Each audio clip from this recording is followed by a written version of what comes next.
Então, vamos continuando agora com a aula que eu tive que interromper a gravação ontem, né? Falando um pouquinho mais sobre exemplos, né? Lembrando onde a gente estava falando de exemplos de transformações lineares que podiam ser representadas por matrizes. A gente está trabalhando por enquanto só com exemplos em planos 2x2, né? Então, espaço de entrada R2, espaço de saída R2. E os exemplos de transformações lineares que eu já mostrei para vocês são rotações, então uma matriz que faz um vetor rotacionar de um ângulo θ, por exemplo. Um operador de projeção, como é que a gente joga um vetor sobre uma reta que esteja orientada a um ângulo θ, por exemplo. E agora vamos falar um pouquinho sobre um operador de reflexão, ainda da mesma ideia do que a gente tinha visto aqui anteriormente.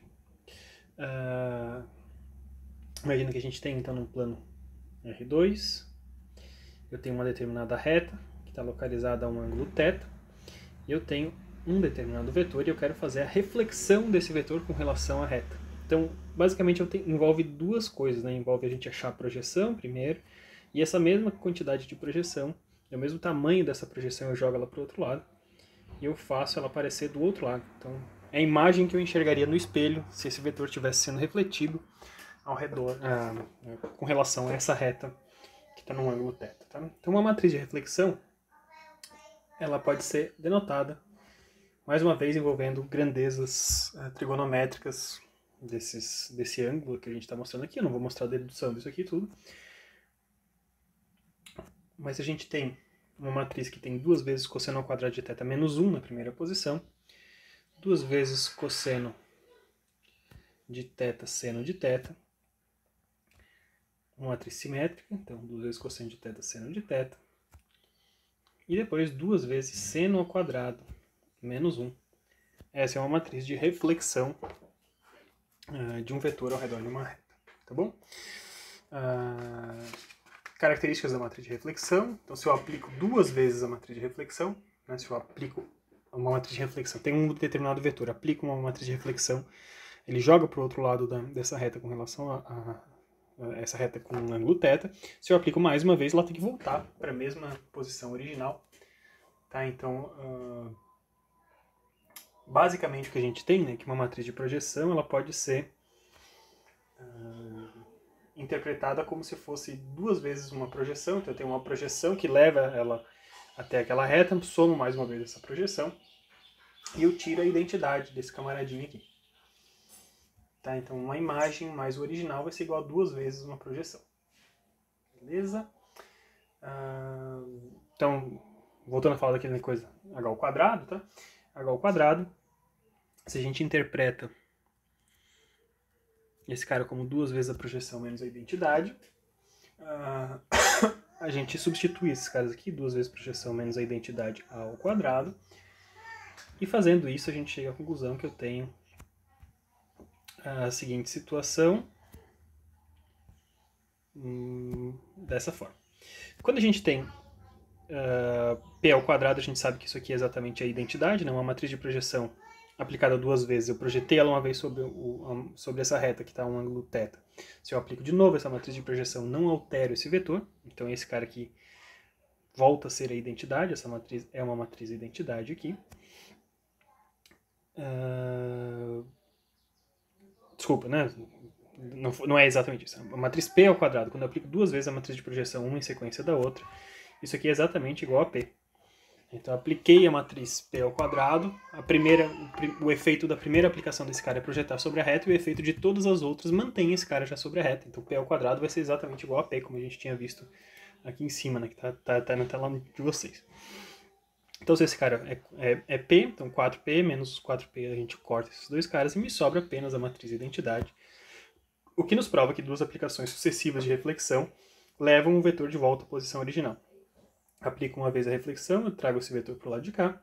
Aplico outra vez a reflexão, ele traz o vetor para o lado de lá. Tá? Tem outros exemplos também de matrizes que podem fazer coisas diferentes. Né? Então, escala. Tá? Então, se eu quero mudar a escala de diferentes componentes do meu vetor individualmente. Então, seja qual for o espaço de entrada e o espaço de saída, né? Eu só quero mudar a escala desses caras. Então, eu tenho um determinado vetor e eu quero que tudo que estiver na direção de x seja reduzido pela metade do tamanho, por exemplo. tudo que estiver na direção de y mantém o mesmo tamanho, e tudo que estiver na direção de z duplica o seu tamanho. Então essa matriz de escala, né, eu poderia fazer ela dessa forma. Ela vai ser uma matriz diagonal. Tudo que está na direção de x vai ser multiplicado por 0,5, tudo que está na direção de y vai ser multiplicado por 1, tudo que está na direção de z vai ter multiplicado por 2, e o restante dessa matriz toda é composto por zeros.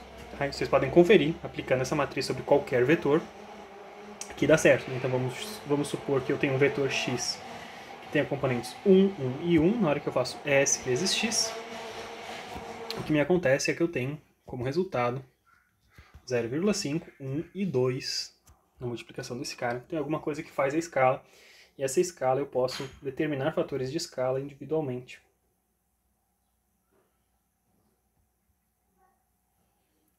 Esses fatores de escala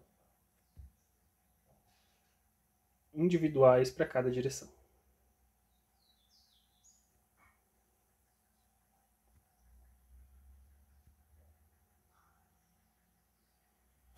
Tá? Como eu estou mostrando para vocês aqui. Mas nem todas as tarefas são perfeitamente possíveis para a gente fazer através de transformações lineares. Né? Então, uma pequena observação. Se eu quisesse fazer a translação de um vetor,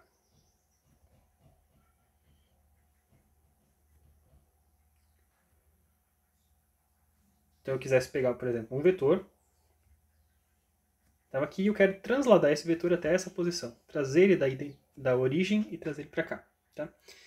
Então, basicamente, o que eu estou fazendo nesses dois caras aqui, eu estou somando, né? Eu estou pegando o vetor original, digamos que era um vetor v, e eu queria transladar ele por um vetor t. Eu gostaria de fazer v mais t. Uma translação é como se eu tivesse uma soma de dois vetores. Isso aqui não é uma transformação linear.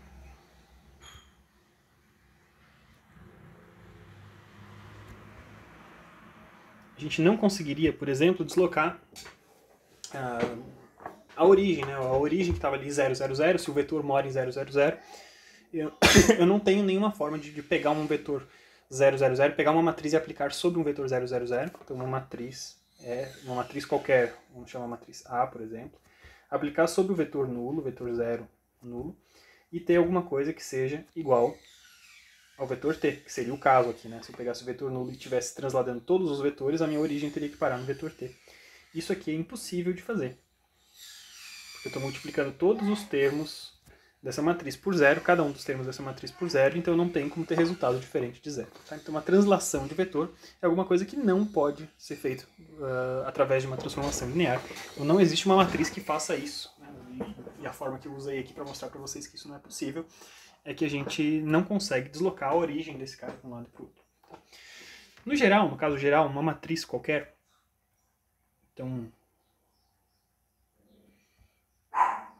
vamos pegar uma matriz qualquer e vamos tentar evidenciar os efeitos dessa matriz sobre um determinado vetor. Tá?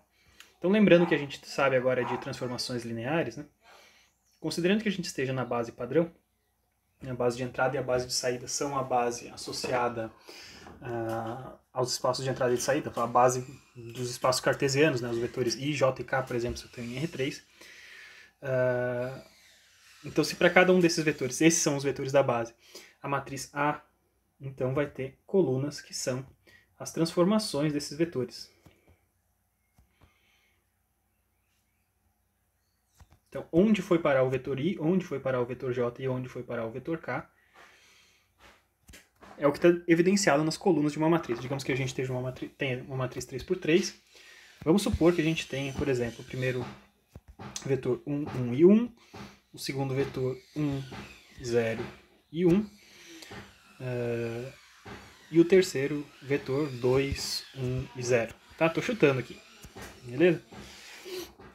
Então esses dois caras aqui, eles não são... todas as três colunas são independentes, né? Então eu tenho uma matriz que não é uma matriz singular. Então, basicamente, o que essa matriz faz? A gente pode sempre desenhar, então, os vetores I, J e K. Esses são os vetores da minha base original, I, J e K. E eles formam um cubinho, né?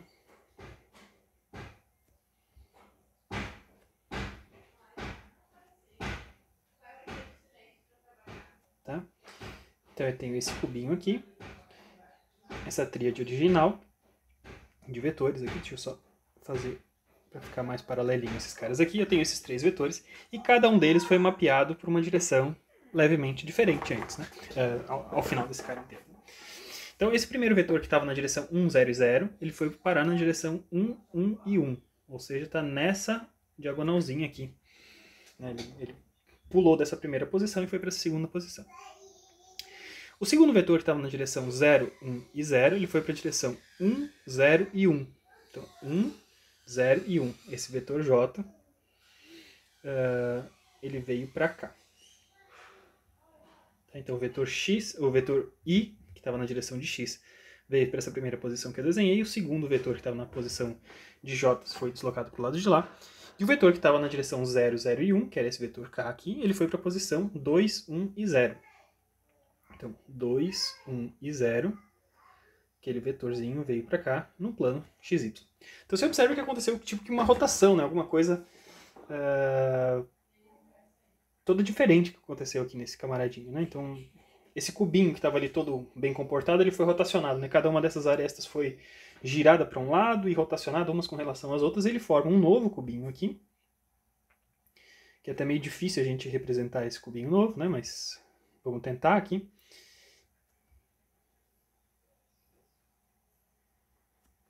E ele está totalmente rotacionado com o que ele estava anteriormente, com relação à posição que ele tinha anteriormente. Então, aquele cubinho original ele foi rotacionado e foi girado para o lado de lá. Tá? Então, uma matriz qualquer ele faz isso. Isso aqui é o efeito de uma matriz, um exemplo, né, de efeito de matriz não singular. Uma matriz não singular, então tinha alguma coisa que era um volume, ele segue sendo um volume. Tá? Só que se no lugar de a gente ter uma matriz A não singular, vamos contrastar isso com o que estaria acontecendo se uma matriz, se a minha matriz de base, né, minha matriz, que eu vou chamar de B agora, por exemplo, fosse uma matriz que fosse singular.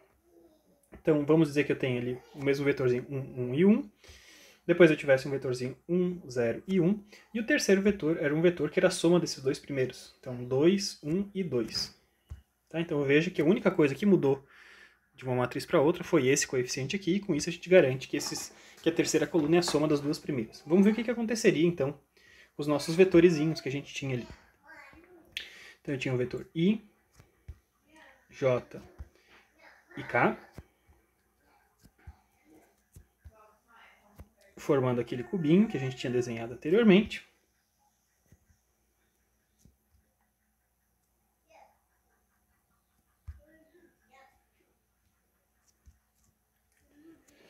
E uma vez que a gente aplicou essa transformação B, a gente tem o vetor I, ele foi para a mesma posição que ele tinha ido antes, então ele veio para a diagonal desse cubinho aqui em cima. O vetor J ele foi para a mesma posição que ele tinha ido antes, então para a posição 1, 0 e 1. Tá aqui. E o terceiro vetor, que estava na direção de 0, 0 e 1, na direção de cá, ele foi para a posição 2, 1 e 2. Então, 2, 1 e 2. Se vocês desenharem esse carinha aqui, vocês verão que esses caras, né, fica difícil de eu representar aqui nessa telinha, mas vocês verão que esses três carinhas, eles estão morando dentro de um mesmo plano.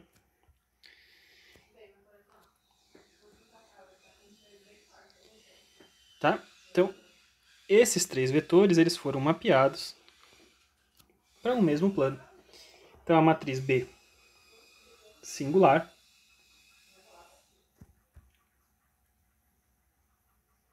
mapeia algo que é um volume,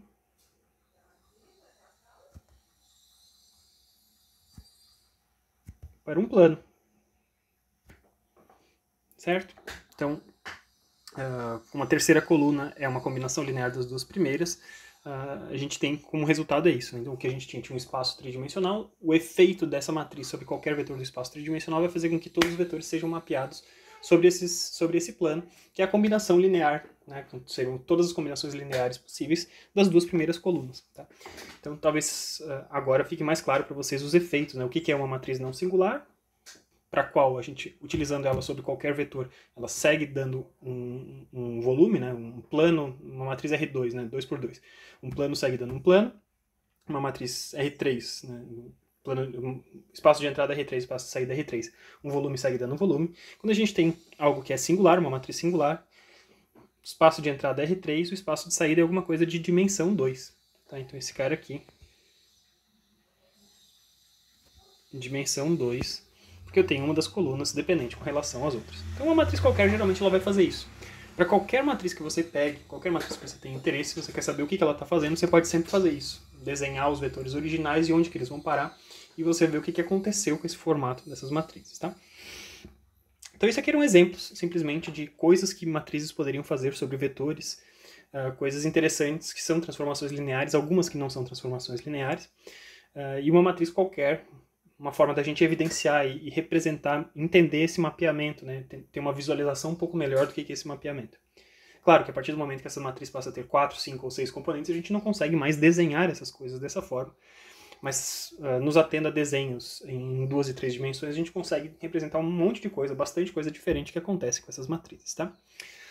O que eu queria continuar falando agora, como eu tinha prometido para vocês, é que a gente deveria continuar falando um pouquinho mais de bases, né? Para a gente encerrar esse tópico de transformações lineares, né? E especificamente para a gente mostrar como coisas muito corriqueiras do dia a dia de vocês têm características de transformações lineares. Então, no lugar de a gente estar falando de vetores, simplesmente como a gente vem falando há bastante tempo, como empilhamentos de coordenadas e tal, eu gostaria que a gente começasse a pensar, não em espaços de R1, R2, R3, Rn, né? Mas a gente pode ter espaços de dimensão infinita. Existem espaços de dimensão infinita que são muito úteis.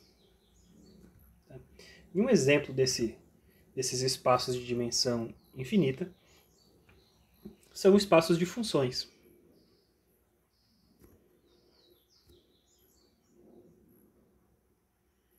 Então, por exemplo, se eu quiser utilizar vetores para descrever polinômios, por exemplo, né? Então, vamos supor que a gente esteja falando de polinômios. Então, funções polinomiais são funções que são representadas por coeficientes que multiplicam uma determinada variável elevado a uma determinada potência, né? Um número inteiro desse cara aqui. Então, polinômio, se eu escolher um determinado grau, vamos supor polinômios de terceiro grau, eles têm o formato geral da seguinte forma, né? Então, esse é um f de x, vai ter um coeficiente livre, que multiplica, você pode interpretar x na zero, por exemplo, né? Então é algo que está livre, mais um coeficiente que multiplica x elevado a 1, mais um coeficiente que multiplica x elevado ao quadrado, mais um coeficiente que multiplica x elevado ao cubo. Se eu suponho ser possível variar todas as coordenadas a 0, a 1, a 2 e a 3, para qualquer valor possível que elas possam assumir, eu consigo formar todos os polinômios de terceiro grau. Tá? Então, basicamente, se eu quero... né, o meu desafio é fazer o quê? Como representar isso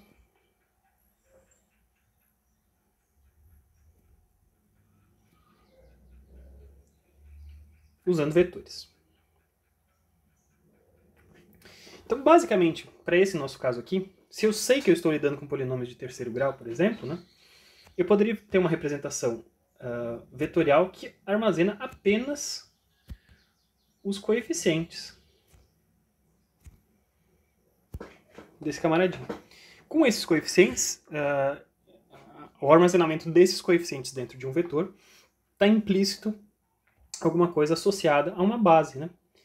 Então eu estou escolhendo uma base que contém 4 termos, né? Então, um termo de x elevado a 0, x elevado à primeira, x elevado ao quadrado e x elevado ao cubo. Cada um desses caras é uma dos termos da minha base. E a representação dos vetores, então, me diz simplesmente qual que é o peso de cada um desses 4 termos da base na representação do meu polinômio de terceiro grau que eu desejo fazer. Tá? Então, se isso é razoável para vocês, né, é muito claro a gente ver que, se vocês aceitam isso, né, se isso aqui não é um problema, que é a representação de um vetor de um polinômio de terceiro grau, se eu sei que eu estou falando de polinômios de terceiro grau, ela é perfeitamente possível apenas armazenando os coeficientes que multiplicam cada um desses expoentes de x que a gente tem, a gente pode ver como a gente pode ter transformações lineares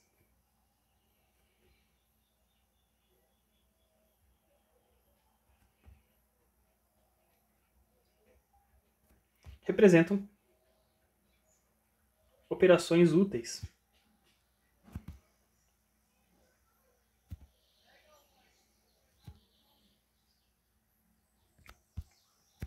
Operações úteis do nosso dia a dia, né?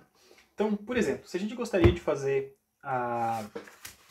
tomar a derivada desse vetor, a derivada de um polinômio qualquer. Tá? Deixa eu voltar aqui, eu estou me guiando hoje especificamente pelo livro. Diretamente pelo livro, não tomei o tempo de formalizar as minhas notas como um todo, tá?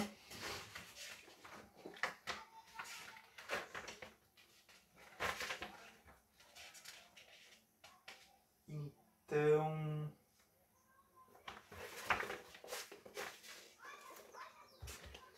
eu posso ter uma matriz utilizada para tirar a derivada. Como é que eu posso fazer então a derivada de uma função de um polinômio de terceiro grau? Então, se eu tenho f de x seguindo aquele nosso formato, né, a0 mais a1x mais a2x² mais a3x ao cubo, a derivada desse cara com relação a x, então df dx desse camaradinho aqui, vai ser a1 mais 2 vezes a2 vezes x mais 3 vezes a3 vezes x ao quadrado. Certo? Então, o primeiro termo aqui que a gente começa com vetores que têm 4 coeficientes e a gente acaba com vetores que têm 3 coeficientes. Tá bom?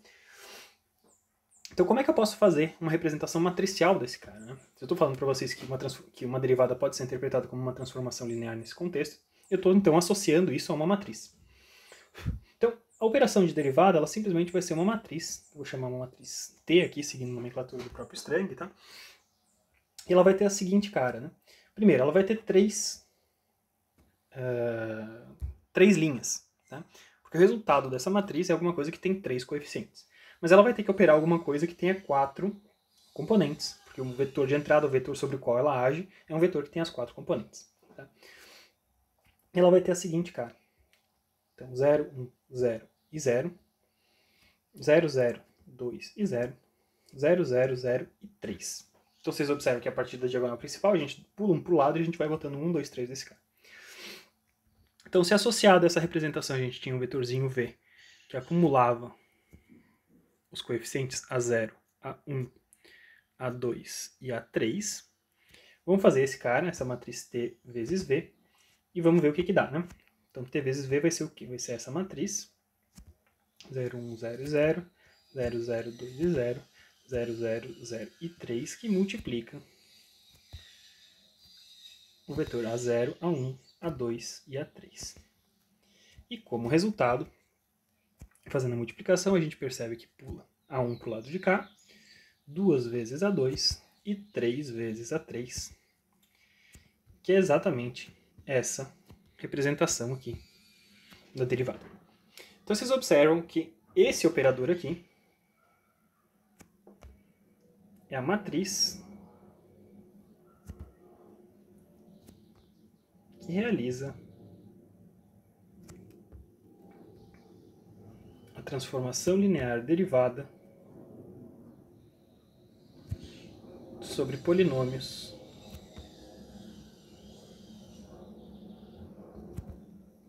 de terceiro grau. Bom, se a derivada também tem esse formato possível aqui de coisas matriciais, né, não deve surpreender vocês que é a operação inversa, né, a inversa desse cara, para a gente retornar de um polinômio de segundo grau para um polinômio de terceiro grau, ou seja, a integral, também tem o seu formato matricial. Tá? E agora a integral, lembrando que a gente está trabalhando aí desses... Né, eu levei um polinômio de terceiro grau para o segundo grau, eu vou pegar um polinômio de segundo grau e vou levar ele para o terceiro grau. Tá, então eu vou pegar o espaço de entrada, né, o espaço dos vetores que entram é um espaço de vetores com 3 coordenadas, eu só preciso de 3 coordenadas para um vetor para um polinômio de terceiro grau, de segundo grau, desculpa. E o polinômio de saída precisa de uma coordenada a mais, porque ele vai ter um grau superior. Tá? E essa matriz, então, né, vamos chamar essa matriz do Q de matriz M, vai? Ela vai ser também uma matriz retangular, só que agora ela vai ter 4 linhas e 3 colunas, né? No caminho inverso que a gente tinha anteriormente. Mais uma vez a gente tem zeros nas diagonais principais.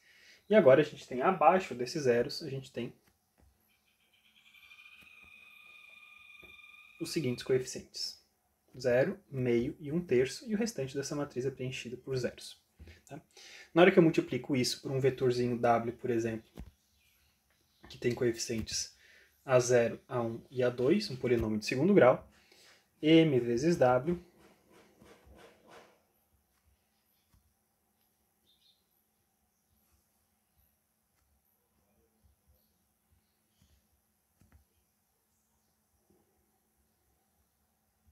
vai me levar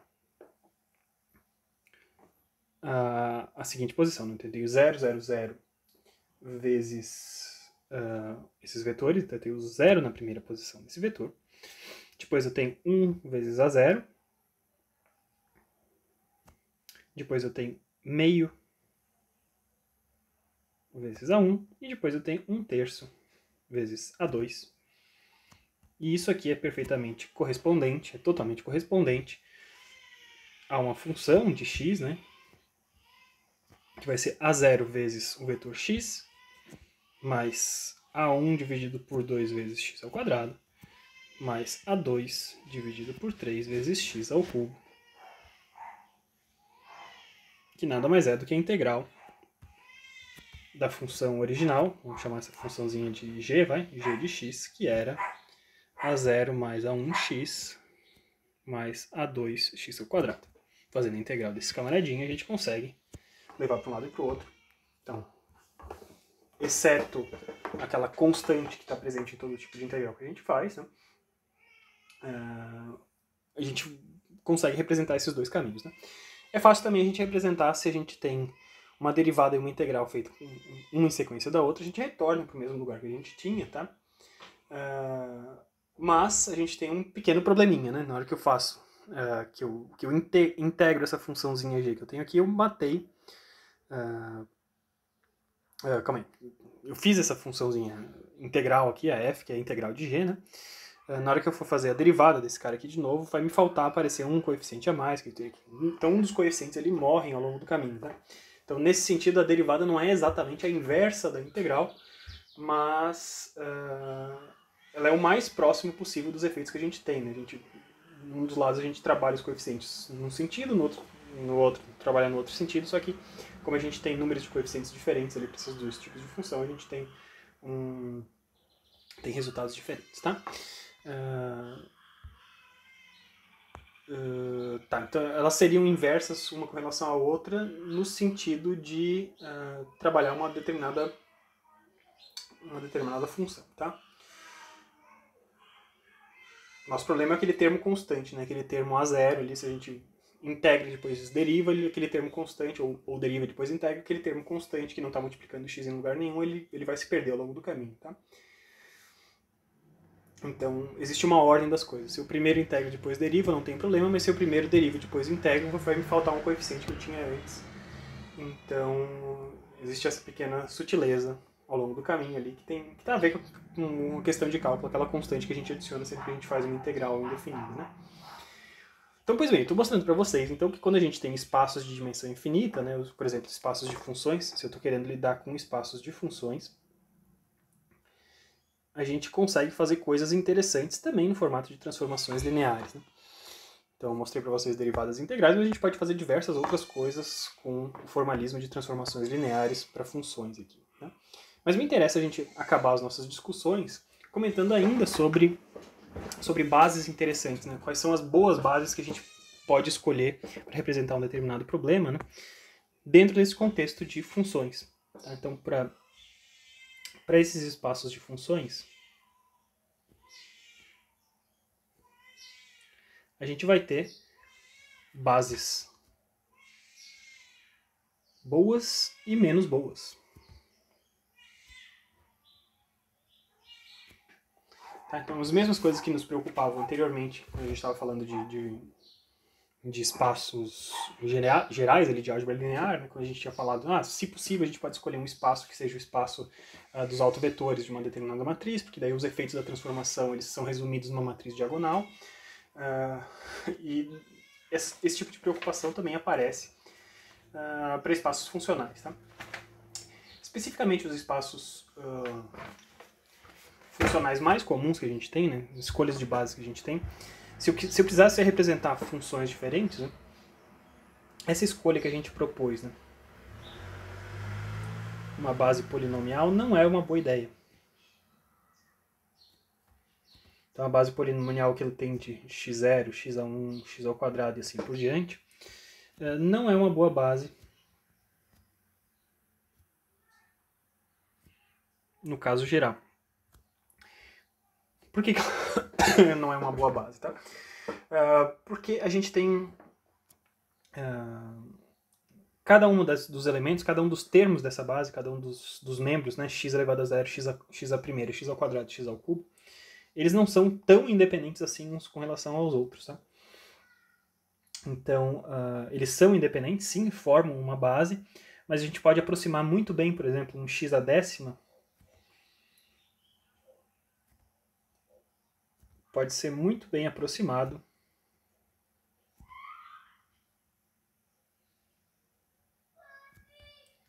por um conjunto de x a 1 até x a nona. Tá?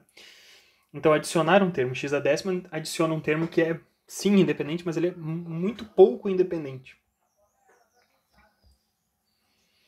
Então, os termos da base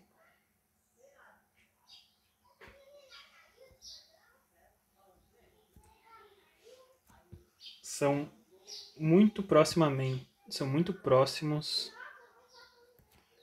de serem independentes uns dos outros.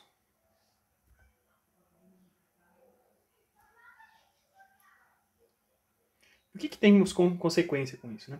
Então, se x na décima pode ser muito bem aproximado por x na primeira até x na nona, por exemplo, né? A representação nessa base, a representação de uma função qualquer,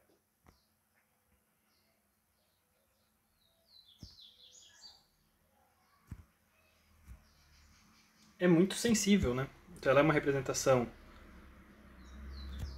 que sempre a gente vai ter que truncar alguma coisa. Né? Se eu tenho uma função qualquer, eu quero aproximar ela por uma soma de polinômios, eu vou ter que truncar em um determinado momento, a gente não vai pegar infinitos termos, e ao truncar essa representação, a gente vai ter coeficientes que multiplicam cada um desses caras, que são... Eu vou ter mais de uma possibilidade de representar essa função truncada com o mesmo nível de detalhe. Então a gente fica com representações, a partir do momento que eu preciso truncar, representações que não são únicas ou não são tão identificáveis assim. Tá? Então o que seria o ideal? No caso ideal,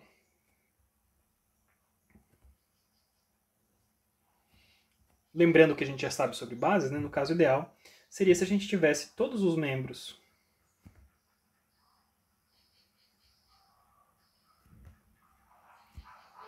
da base escolhida o máximo independentes uns dos outros. Né? O mais independentes possíveis uns dos outros.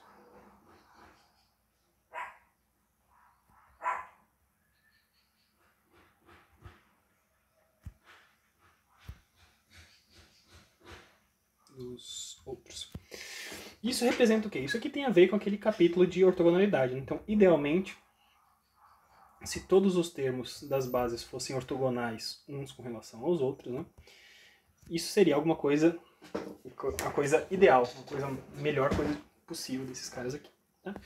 E a partir disso, né, a gente constrói, então, bases, existem bases consolidadas, lá, derivadas em diversas partes da matemática, que são muito utilizadas por conta disso. Tá? Então, um exemplo de uma base como essa é a base de Fourier. Então, a base de Fourier é uma base que tem todos os termos num determinado sentido, né? Ortogonalidade de funções que são coisas de dimensão infinita, isso tem que ser definido a partir de uma relação de ortogonalidade específica, então a gente precisa de um novo de um novo operador para definir ortogonalidade. Lembre-se que a gente sempre tinha utilizado o produto escalar entre dois vetores para determinar se eles eram ortogonais, só que agora a gente não tem mais vetores, a gente tem entidades de dimensão infinita. Então esse produto entre essas duas entidades, o correspondente do produto entre essas duas entidades, ele vai estar relacionado a medidas que são medidas integrais. Tá? Então,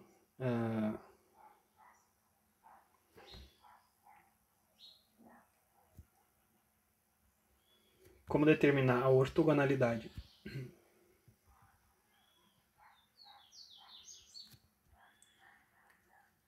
entre funções? A gente estende o nosso conceito lá que a gente tinha de produto escalar, a gente passa a falar de produto interno. É uma extensão, né? Lembra-se que várias vezes quando eu falava de produto escalar, eu falava, de vez em quando eu vou falar produto interno meio sem querer, mas é praticamente a mesma coisa. E aqui sim, o nome mais correto é o produto interno, sim, a gente não está fazendo um produto escalar entre esses caras, a gente está fazendo um produto interno. E esse produto interno, se eu tenho, por exemplo, duas funções, se eu tenho f de x e g de x, eu vou representar o produto interno botando esses dois caras entre parênteses com uma vírgula entre eles. E o produto desse cara vai ser uma integral. Integral do produto dessas duas funções dx entre limites definidos, né, entre limites coerentes, dependendo do tipo de função que vai ser. Então essa vai ser uma pequena observação que a gente está dizendo. Né? Eu falei que a gente está buscando ortogonalidade nas bases que a gente tem. Para a gente determinar a ortogonalidade entre funções, a gente precisa de uma definição nova. Essa definição desse produto interno está relacionado com espaços diferentes, né? Os espaços a gente chama de espaços de Hilbert, tá? A gente não vai entrar em detalhes aqui agora, mas isso tem a ver com os espaços de Hilbert. A gente tem essa definição para esse produto interno entre funções. E a base obtida por Fourier, né, a base de Fourier, é uma base onde todos os membros são mutuamente ortogonais uns com relação aos outros, tá bom? Então, quem que são os membros da base de Fourier? A base de Fourier, então, tem uma função que é uma função 1. Sempre a gente vai ter uma função 1, que é responsável por funções constantes, né? Então, se eu tenho f de x é igual a 3, por exemplo, não varia com x. Eu preciso conseguir representar isso dentro da base. Então, a gente sempre tem um termo que não envolve o argumento da função. Então, 1 é o primeiro termo da base. Em seguida, a gente tem uma sequência de senos e cossenos na base de Fourier.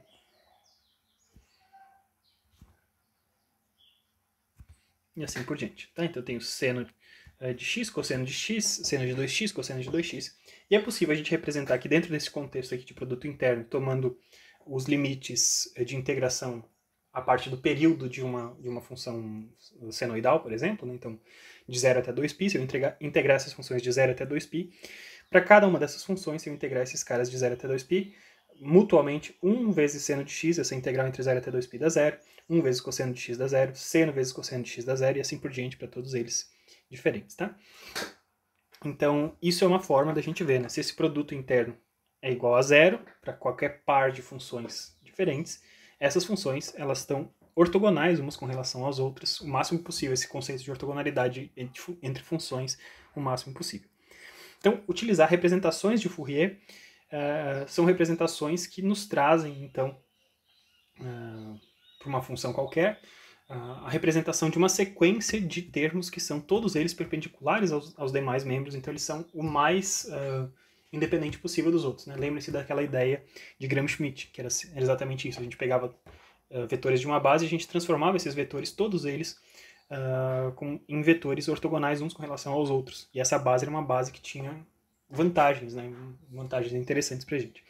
A base de Fourier, quando a gente utiliza a base de Fourier para representar uma determinada função, ela tem essa característica de todos os termos da base serem ortogonais uns com relação aos outros. Tá?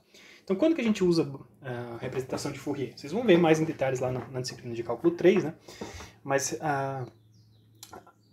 encontrar a representação de Fourier de uma determinada função está associado a um tipo de operação que a gente faz sobre uma função, que é a transformada de Fourier. E a transformada de Fourier, basicamente, ela nos acha, ela encontra para qualquer função que você passe, qual que é a soma dessas funções sinusoidais e cossenoidais que melhor aproxima essa função original. Então você pode ter uma função super complexa, tá? Sua função original pode ser alguma coisa que tenha um quadradão, assim, por exemplo, essa é a sua função f de x original, e você consegue fazer uma transformada de Fourier. Tá? Então tem tipos diferentes de transformadas de Fourier, essa aqui é a transformada rápida de Fourier. Você vai achar qual que é a composição e quais são os coeficientes, né? O A0, A1, A2 e assim por diante. Né? Quais são os coeficientes que eu preciso para melhor representação. Melhor representação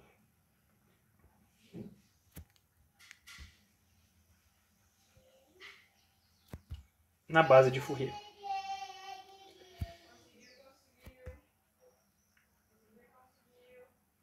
Então, por definição, essa representação é alguma coisa de dimensão infinita, né? A menos que a gente esteja justamente aplicando a transformada de Fourier sobre diretamente uma função seno ou função cosseno ou uma combinação delas. Nesse caso, a gente só precisa de alguns termos para representar perfeitamente. Mas se a minha função é uma função qualquer, a gente vai precisar de infinitos termos para aproximar essa função.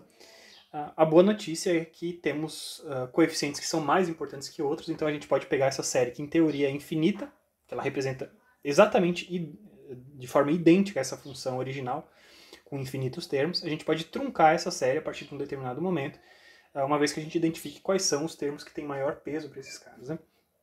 E a gente vai achar esses coeficientes, né? Esses coeficientes estão relacionados, os coeficientes da representação de Fourier,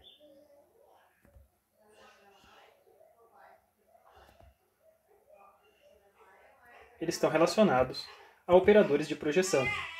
Assim como a gente tinha feito já várias vezes anteriormente, né? Se a gente tem uma determinada base e eu quero saber qual que é a representação de uma determinada entidade numa determinada base, o que eu estou fazendo? Eu estou pegando sempre a entidade que eu estou pegando, por exemplo, esse vetor V, e projetando ele sobre cada um dos vetores da base que está sendo utilizado. E eu pego, então, o tamanho dessas projeções de cada um deles, e eu sei que esse vetor V vai ser a soma de cada uma dessas projeções nas direções dos vetores da base. E os operadores de projeção, eles têm a ver com essa operação do produto interno. Né? Então, o produto interno de funções que a gente definiu anteriormente vai nos ajudar a definir qual que é a projeção da função nessa direção de cada um desses caras. Então, um determinado coeficiente de Fourier, por exemplo, né? Então o coeficiente A3, por exemplo, que é o coeficiente que multiplica a função cosseno de alguma coisa, né? Uma função, coeficiente qualquer, então um AI, por exemplo, que está na direção de cosseno de 3x, né, que está aqui nessa série de Fourier. Tá? Basicamente o que eu vou pegar? Eu vou pegar o produto interno entre f de x e o cosseno de 3x, o termo da base, e dividir pelo cosseno de 3x, produto interno consigo mesmo, que era basicamente aquela mesma estrutura que a gente tinha antes, né? Eu tinha B transposto vezes A dividido por A transposto vezes A, quando a gente fazia projeção de algum determinado vetor na direção de outro vetor. Então eu vou achar os coeficientes simplesmente como se fossem as projeções das funções no sentido desse produto interno na direção de cada uma dessas funções. Aí. E o que é legal, então, como eu falei para vocês, é que cada um dos termos da base é perpendicular aos demais termos, então essas representações são representações bastante estáveis. Tá? Então os termos da base são perpendiculares, são ortogonais, né? No sentido de ortogonalidade de funções que eu estava apresentando para vocês. Então as representações de qualquer função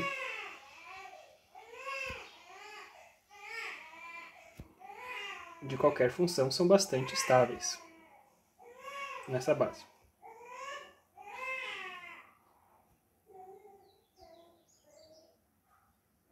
São bastante estáveis nessa base.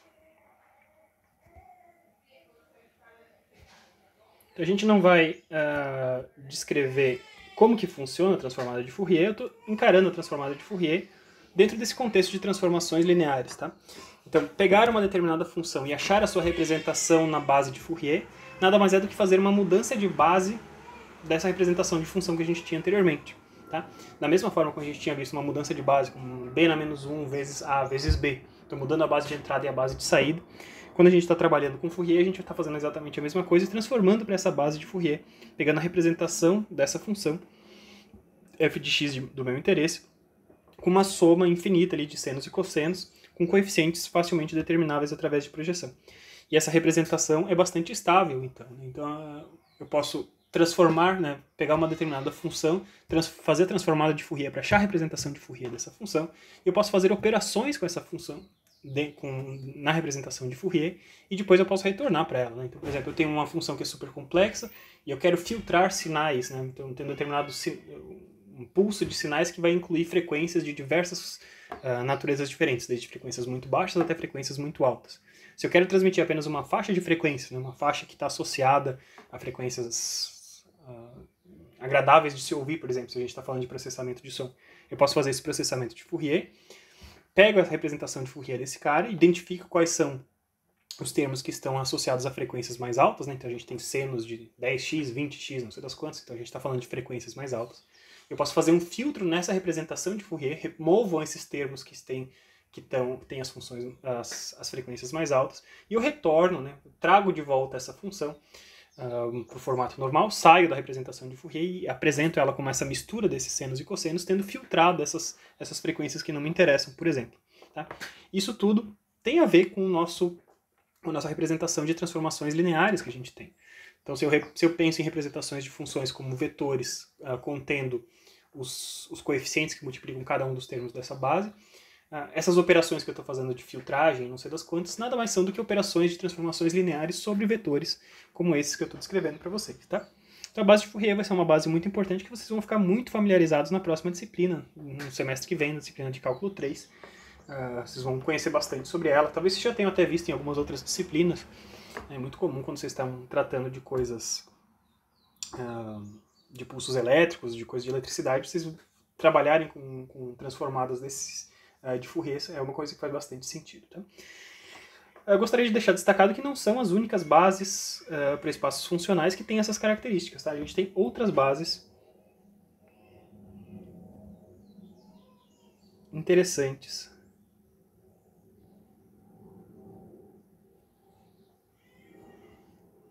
para espaços funcionais. São bases que conservam essa propriedade de perpendicularidade, de ortogonalidade entre os termos da base. Tá? E algumas dessas bases que a gente tem, por exemplo, são base de Legendre. Na base de Legendre, como sempre, a gente começa com o termo 1 e depois a gente tem outros termos que têm a ver com os polinômios, né? Mas são formas da gente ter representações polinomiais sem o problema da gente ter grandes dependências de um com relação ao outro. Tá? Não tenho tempo aqui para descrever porquê, mas os termos dessa base de Legendre são os seguintes. Eu tenho 1x, x ao quadrado menos 1/3, x ao cubo menos 3/5 de x. E assim por diante. A gente tem uma construção, sequência desses caras, e cada um desses termos vai ser ortogonal aos demais termos, e a gente vai ter representações, portanto, mais estáveis dentro dessa base do que a gente teria numa representação polinomial pura, como que a gente tinha mostrado antes. E além disso, a gente também tem outros tipos de base que têm aplicações diferentes, como a base de Chebyshev, que está relacionado com a representação de Fourier, mas meio que indiretamente eles passam a cara de ser alguma coisa polinomial, mas ela tem relação com a base de Fourier, a gente não vai explorar isso agora, então os dois primeiros termos seguem sendo 1 e x, como antes, e o terceiro termo passa a ser 2x² menos 1, o terceiro termo é 4x ao cubo menos 3x, e assim por diante. Mais uma vez, todos os termos, uns perpendiculares com relação aos outros, tá? E a gente consegue fazer representações bastante interessantes de funções nesses espaços, cada um com suas características diferentes, tá bom? Bom, gente, o que tinha para passar para vocês era isso, né, para a gente finalizar as visões de transformações lineares. Na aula passada a gente tinha falado bastante sobre base, sobre a representação, sobre uma transformação linear ter um formato matricial e sobre a escolha de bases ser muito crucial nesse ponto, né? Uma vez que a gente escolhe a base, que a gente preenche de fato com um determinado númerozinho as matrizes que representam as transformações. Então, se a gente escolhe bem a base, os números que representam essa transformação podem ser matrizes mais facilmente lidáveis ou não, né? Então, se eu consigo escolher bases adequadas, eu gostaria, no ideal, sempre ter a transformação representada como uma matriz diagonal, tá? E na aula de hoje, né, que a gente gravou em duas partes aí, Eu primeiro mostrei alguns exemplos básicos de coisas que são transformações lineares comuns, corriqueiras, né, como rotação, reflexão, projeção, algumas a gente já tinha visto. A gente explorou um pouquinho que algumas operações que parecem simples, como translação de um vetor, não podem ser representadas através de transformações lineares. E a gente encerrou expandindo então esse conceito, que transformações lineares sim são coisas que estão associadas à representação de planos em 2, 3 ou n dimensões, como a gente tinha feito antes, né? Mas a gente pode expandir esse conceito de transformações lineares, então, essa linearidade da transformação, o comportamento linear dessa transformação, t de x se comportar linearmente, então, t de alfa x, né, um alfa sendo um coeficiente escalar, vai ser alfa vezes o t de x, ou t de x mais y vai ser o t de x mais o t de y, né, essas duas coisas que caracterizam a linearidade dessa transformação. Esse conceito de linearidade de transformação pode ser estendido para coisas de dimensões infinitas, como coisas como funções. Funções são coisas que têm dimensão infinita.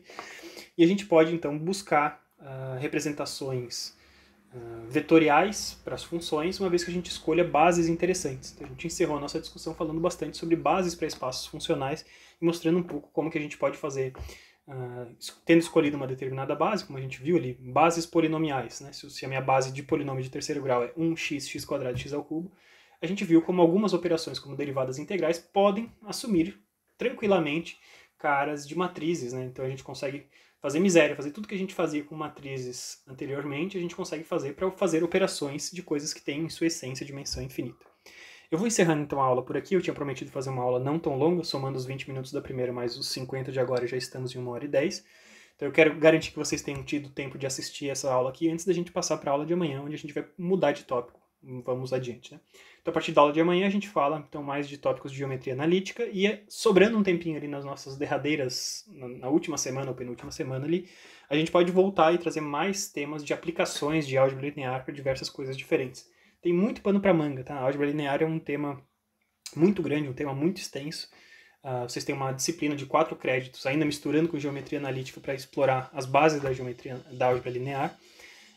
Mas é uma ferramenta, eu espero que eu tenha convencido vocês e passado para vocês diversas ferramentas, diversos insights e visões interessantes que vocês vão poder utilizar para aí sim expandir os conceitos de vocês. Tomara que sobre esse tempinho para a gente trazer mais aplicações, e eu vou falar daí, se sobrar esse tempinho, a gente fala um pouquinho sobre otimização, sobre processamento de imagens digitais, a gente fala sobre diversas coisas onde essa álgebra linear aparece mais pra frente, mas por enquanto a gente vai dar uma pequena pausa e vai explorar temas importantes ali da nossa ementa que são mais pertinentes à área de geometria analítica e não tanto da álgebra linear. Espero que vocês tenham gostado da aula de agora, né? Desculpa tê-la feito em 2 partes, mas ontem à noite minha filha acordou aí e a noite foi meio caótica e eu só consegui terminar de gravar ela agora à tarde. Espero que vocês tenham tempo de assistir então essa aula antes da nossa aula de amanhã, tá bom? Muito obrigado, gente. Muito em breve eu mando a lista associada a esses nossos últimos tópicos para vocês estudarem para a nossa última prova. Valeu pela atenção de vocês, gente. Grande abraço e até amanhã. Tchau, tchau.